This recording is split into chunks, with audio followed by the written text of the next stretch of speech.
Hi friends, आशा करता हूँ आप सभी लोग अच्छे होंगे, स्वस्थ होंगे।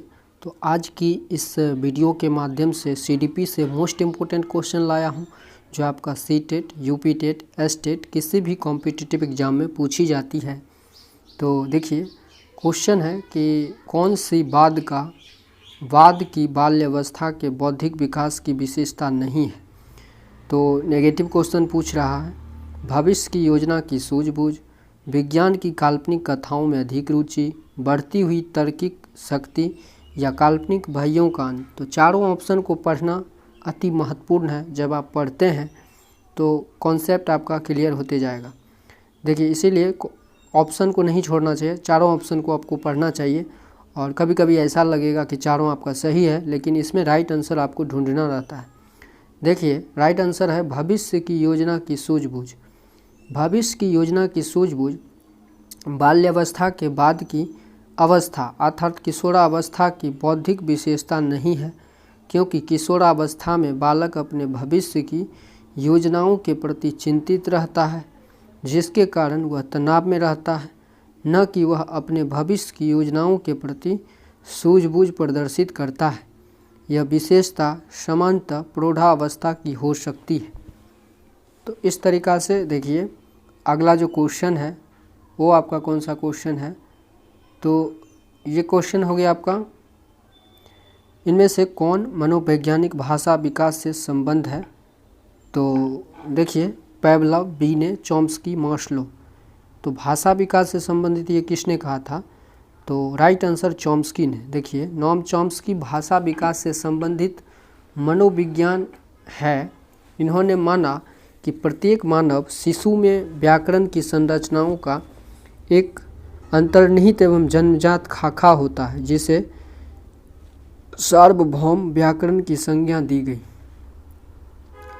इस तरीक़ा से देखिए, अगला जो क्वेश्चन है कि थॉर्नडाइक ने अपने सिद्धांत को किस शीर्षक से सिद्ध किया। तो इसका जो राइट आंसर है वो है आपका संज्ञानात्मक अधिगम, अधिगम के प्रयास एवं भूल, या संकेत अधिगम, या स्थान अधिगम।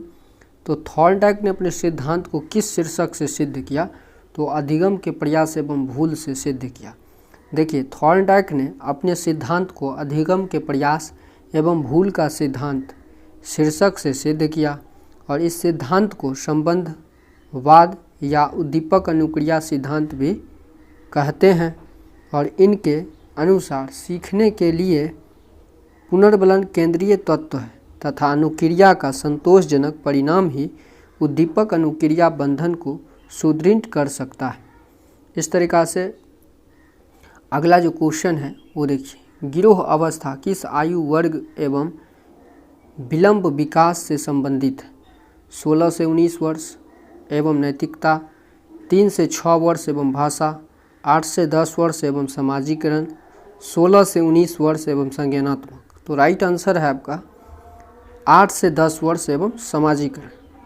तो गिरोह अवस्था 8 से 10 वर्ष एवं विलंब विकास सामाजिकरण से संबंधित है।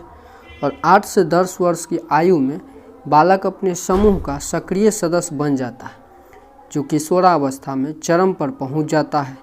गिरोह अवस्था सामाजिकरण से संबंधित होता है। तो इस तरीक़ा से देखिए, अगला जो क्वेश्चन है कि पियाजे के अनुसार संज्ञानात्मक विकास की तृतीय अवस्था निम्न में से कौन सा है। तो देखिए, औपचारिक संक्रिया अवस्था, या आपका पूर्व संक्रिया अवस्था, या मूर्त संक्रिया अवस्था, या संवेदनात्मक गामक अवस्था। तो इसका जो राइट आंसर है वो है आपका मूर्त संक्रिया अवस्था। देखिए, पियाजे के अनुसार संज्ञानात्मक विकास की तृतीय अवस्था मूर्त संक्रिया अवस्था है। यह अवस्था 7 से 11 वर्ष तक होती है, और इस अवस्था में बालक मूर्त वस्तुओं के संबंध में चिंतन प्रारंभ कर देता है। अब वह वस्तुओं में अंतर व तुलना करने लगता है। मतलब 7 से 11 वर्ष का जब बालक आते हैं अवस्था में, तो क्या करने लगते हैं, अपने मूर्त वस्तुओं के संबंध में चिंतन प्रारंभ कर देते हैं। मतलब वो सोचना शुरू कर देते हैं। उसके बाद वो वस्तुओं में तुलना करने लगते हैं, अंतर करने लगते हैं। ठीक है कि ये इतना है, ये ऐसा है, ये वो ऐसा है, इस हिसाब से। अब देखिए अगला जो क्वेश्चन है कि निम्न में से अधिगम में योगदान देने वाले मनोवैज्ञानिक कारकों में कौन सा शामिल नहीं है। तो ये है आपका अधिगम की इच्छा, प्रेरणा, रुचि, विषय वस्तु का स्वरूप। तो राइट आंसर है आपका, देखिए राइट आंसर है आपका डी नंबर, वो है आपका विषय वस्तु का स्वरूप। देखिए विषय वस्तु का स्वरूप अधिगम में योगदान देने वाले मनोवैज्ञानिक कारकों में शामिल नहीं है। अधिगम की इच्छा, प्रेरणा, रुचि, बुद्धि, अभिवृत्ति, परिपक्वता, व्यक्तिकता आदि अधिगम में योगदान देने वाले मनोवैज्ञानिक कारक हैं। तो ये वैसा क्वेश्चन सब है जो आपका C TET, UP TET, S TET किसी भी कॉम्पिटिटिव एग्जाम में पूछी जाती है और सीडीपी से क्वेश्चन आपका 30 नंबर का क्वेश्चन पूछी जाती है। इंग्लिश से 30 नंबर का, हिंदी से 30 नंबर का, एसएसटी से 60 नंबर का क्वेश्चन पूछी जाती है सी टेट में। ठीक है, अब देखिए अगला क्वेश्चन है कि सामाजिक मूल्य कौन सा है। सहायता परक व्यवहार, प्राथमिक लक्ष्य, मूल प्रवृत्ति, आक्रामकता की आवश्यकता। तो इसका जो राइट आंसर है सहायता परक व्यवहार। देखिए सहायता परक व्यवहार राष्ट्रीय शैक्षिक अनुसंधान एवं प्रशिक्षण परिषद की पुस्तक document of social, moral and spiritual value in education में कुल 83 नैतिक, सामाजिक एवं आध्यात्मिक मूल्यों की चर्चा की गई है। प्रमुख सामाजिक मूल्य इस प्रकार हैं। देखिए मूल्यों की चर्चा की गई है। प्रमुख सामाजिक मूल्य इस प्रकार है: मैत्री भाव, समाजवाद, भाईचारा, टीम भावना, कर्तव्य भावना, सहानुभूति, सहयोग, समाज सेवा, सामाजिक उत्तरदायित्व आदि। तो इस प्रकार से 24वां नंबर क्वेश्चन क्लियर हो गया। अब देखिए अगला जो क्वेश्चन है, पसच अन्वेषण तथा साधन साक्ष्य विश्लेषण निम्न में से किसके उदाहरण है। 4 ऑप्शन है: स्वतः शोध, एल्गोरिदम, मानसिक वृत्ति, प्रक्रियात्मक स्थिरता। तो राइट आंसर है आपका स्वतः शोध। देखिए स्वतः शोध विधि में व्यक्ति समस्या का समाधान करने के लिए सभी विकल्पों को नहीं ढूंढता है, बल्कि सिर्फ उन्हीं विकल्पों का चयन करके समस्या समाधान करने की कोशिश करता है जो उन्हें संगत प्रतीत होते हैं। पसच अन्वेषण तथा साधन साक्ष्य विश्लेषण इसकी 2 प्रमुख विधियां हैं।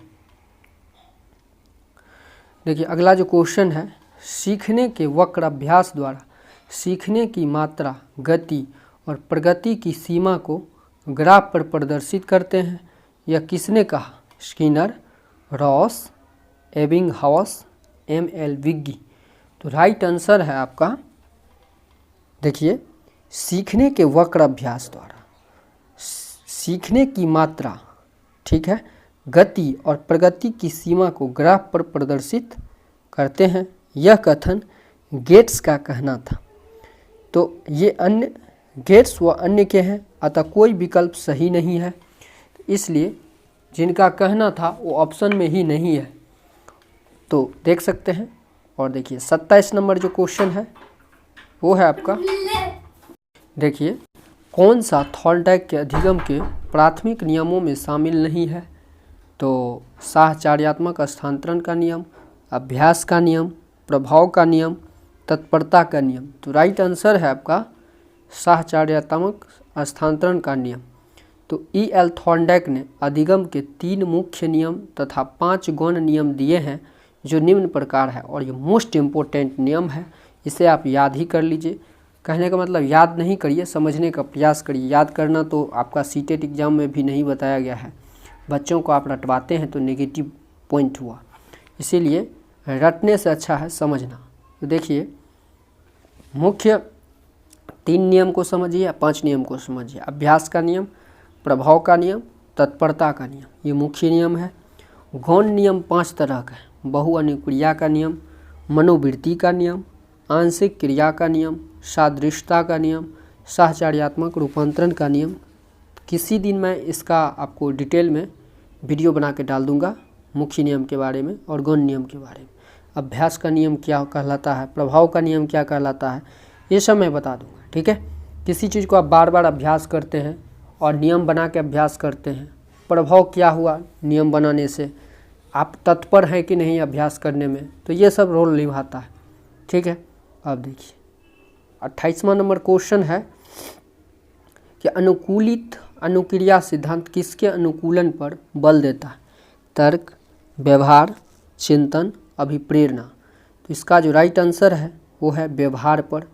देखिए व्यवहार पर बल देता है और इस तरीक़ा से अनुकूलित अनुक्रिया सिद्धांत व्यवहार के अनुकूलन पर बल देता है और इस सिद्धांत के अनुसार अस्वाभाविक उद्दीपक को स्वाभाविक उद्दीपक के साथ बार बार प्रस्तुत करने पर प्राणी अस्वाभाविक उद्दीपक के प्रति भी स्वाभाविक उद्दीपक जैसी अनुक्रिया करने लगता है, अर्थात उसकी अनुक्रियाएं या व्यवहार अस्वाभाविक उद्दीपक के साथ अनुकूलित हो जाती है। इस तरीक़ा से भी क्वेश्चन समझ गए। अगला क्वेश्चन देखिए क्या है, क्रिया प्रसूत अनुबंधन का दूसरा नाम है। तो ये देखिए समीपस्थ अनुबंध या नैमित्त अनुबंधन या प्राचीन अनुबंधन या चिन्ह अनुबंधन। तो राइट आंसर है आपका नैमित्त अनुबंधन। देखिए क्रिया प्रसूत अनुबंधन का दूसरा नाम नैमित्त अनुबंधन भी है और अधिगमकर्ता की अनुक्रियाओं का पुनर्बलन के लिए अनुबंधन का एक निमित्त होने के कारण इस सिद्धांत को नैमित्त या यांत्रिक या संधानात्मक अनुबंधन सिद्धांत के नाम से भी संबोधित किया जाता है। तो इस तरीक़ा से ये देखिए जो भी क्वेश्चन है, और आगे मैं यहाँ तक तो बता देता हूँ, बाकी हिंदी का जो ये पार्ट है मैं आगे की वीडियो में लाऊंगा। फिलहाल ये भी क्वेश्चन समझ लीजिए। 30 नंबर क्वेश्चन क्या है कि कौन सी अधिगम की एक विशेषता नहीं है? अधिगम का अवलोकन प्रत्यक्ष रूप से किया जा सकता है, अधिगम व्यवहार में अपेक्षाकृत अस्थायी परिवर्तन है, अधिगम प्राणी की अभिवृत्ति है, या अधिगम एक लक्षणोन्मुख प्रक्रिया है। आप देख रहे हैं कि राइट आंसर क्या है, फिर भी मैं पढ़ रहा हूँ। क्यों पढ़ रहा हूँ? क्योंकि पढ़ने से आप एक कॉन्सेप्ट को समझ पाएंगे कि आखिर ऑप्शन कैसे बनाया जाता है, ठीक है। पढ़ने का यही रीज़न है और कोई बात नहीं। तो इसका राइट आंसर है ए नंबर, अधिगम का अवलोकन प्रत्यक्ष रूप से किया जा सकता है। देखिए योकम एवं सिम्पसन के अनुसार सीखने की सामान्य विशेषताएं निम्नांकित है, जैसे कि देख लीजिए अधिगम अभिवृत्ति अर्थात ग्रोथ है, अधिगम समायोजन है, अधिगम लक्षणोन्मुखी प्रक्रिया है, अधिगम व्यवहार में अपेक्षाकृत अस्थायी परिवर्तन है, अधिगम विवेकपूर्ण व सृजनशील है, अधिगम व्यक्तिगत व सामाजिक दोनों है, अधिगम अनुभवों का संगठन है, अधिगम क्रियाशील है। अतः अधिगम का अवलोकन प्रत्यक्ष रूप से किया जा सकता है, यह कथन सही नहीं है। तो कहने का मतलब अगर आपको समझ में नहीं आ रहा है, मैं स्पीड में पढ़ा रहा हूँ, तो आप स्लो मोशन में जाके पढ़ सकते हैं, कोई बात नहीं, ठीक है। बाकी आज की वीडियो बस यहीं तक, और हिंदी का जो टॉपिक है ये भी मैं लाऊंगा आपके बीच नेक्स्ट वीडियो में, ठीक है। तो चलिए वीडियो अच्छा लगा हो तो लाइक शेयर ज़रूर करिए, आगे शेयर करिए ताकि मैं आपके लिए इस टाइप से और भी वीडियो बना के दे पाऊँ। वीडियो देखने के लिए आपका बहुत बहुत धन्यवाद।